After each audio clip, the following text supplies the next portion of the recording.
Actual tech time. I went out in the wild yesterday. Bike started 20, 30, 35 times, no problem. And then on the 36th time, I pushed the button. It wouldn't start. Flat battery. Nice. So, all throughout the life of this bike, and that's 9 years that I've owned it, I have had constant problems with the word I can't think of, building up, like corrosion. Oxidization, like a grey layer of oxidization, building up on the inside of the terminals here and stopping the bike from charging. So the first thing to do is to clean up the battery terminals and clean them up on the inside so you can see brass. Give them a squirt of something sexy. Don't ask how I got that on a plane. And do those. Next thing, up here under the condom, 3 yellow wires there. They come from your alternator. So you want to get that apart. Do a visual inspection inside. Make sure you can't see any blackening or burning in there. Give them a spray with the with the ACF.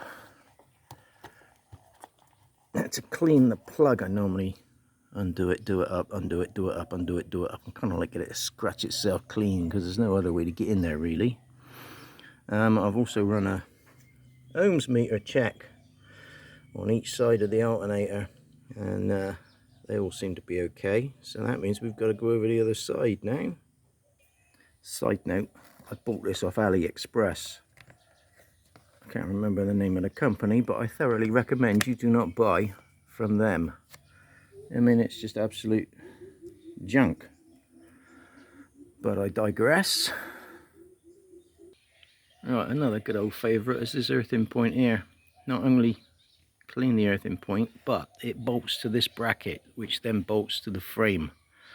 It gets ganky up in between there. I've tapped and dyed that bolt and that hole as well in the past. And then after that, extremely low level. Where's my water going? After that, we better have the bottle off and then we'll run some checks on the rectifier. Also noted that my bike was running fine until I had one spill yesterday. It wasn't exactly a exciting spill, but I will be having a look around for anything that, like, you know, might have poked a hole in something or broke a wire off. So that's on the list. Right, so we got that. We got there, and in behind there, we also got the bolt, which is looking clean, so the hole's probably clean. We also got, let's see how it's all gone out of alignment, and that one's bent in at a Jordan T angle, so I think we might be doing a bit of service and repairing at the same time. Right, I'll just clean them up. There's your rectifier plug. So basically you got very muddy wires in there, 3 yellows from the alternator, 1 whatever colour Honda's used, red and black probably, there at the top there, like red and black. That'll be the wire that goes off to the battery for the charging, and a muck in there, and the green one there, which is your ground. So well, that looks pretty mucky in there. I'm just going to have a damn good clean up of that lot for a bit. No need for you to watch that, so you can go and put a kettle on. Yeah, if you have a little look down there, look. Not really that easy for you to see in there, but yeah, they all look good, no burning. So I'll look at them a little spray up with the ACP and give those a clean, give those a waggle around, and do the straightening like I said. Right, I'll be back in a minute. Well, the only trouble with filming with a phone is you haven't got enough hands to hold anything. So I've stuck my earth probe in the earthing hole there. So if we get a reading, we know it's good. And what have we got? 0.2 ohms. Oh, 1.1 ohms. There you go. Right. This is the yellow circuits. Yellow number 2. Yeah, he's getting down there. Right, okay. Yellow number 3. Yeah, he's got down. So basically that means 1.2 All the wiring from the alternator right up to the rectifier is okay. Right. Oh, where's the green wire? Is that the green wire? Nope, that must be the feed wire to the battery.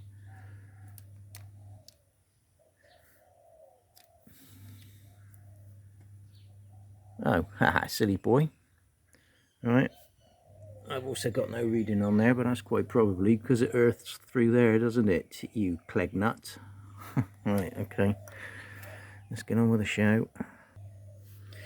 So basically the Honda manual states, ta-da, check with one hand. It doesn't actually say check with one hand, but the phone is in my left hand.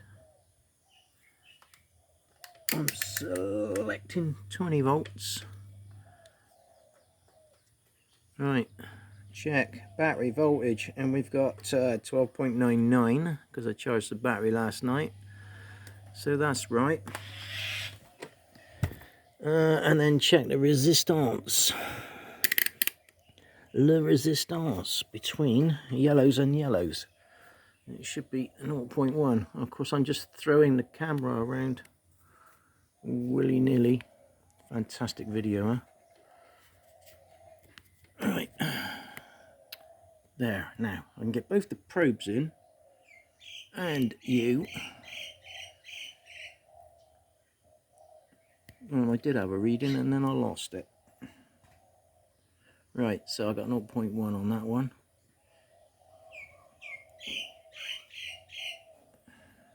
0.9 on that one. Push a bit harder. And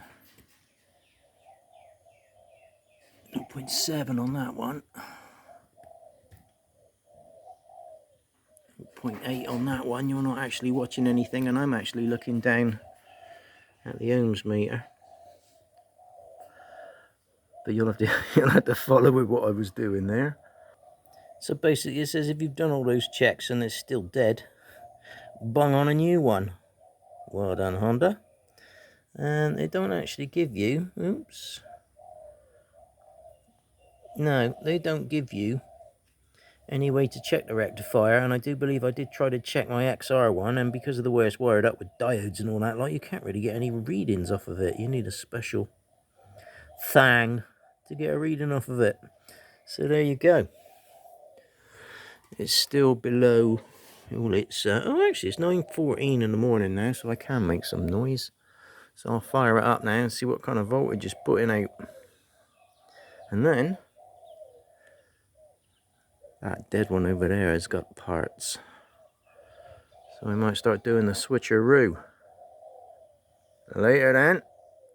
Oh, actually, I'll put the results up on my Facebook page if anyone's interested. CRF250, CRF300. Hints and tips, tips and tech. Tips and tech, that's the one. Yeah, you'll have a job finding it. Everything I put on the internet is hidden. Love you, internet. Love you, internet. Later.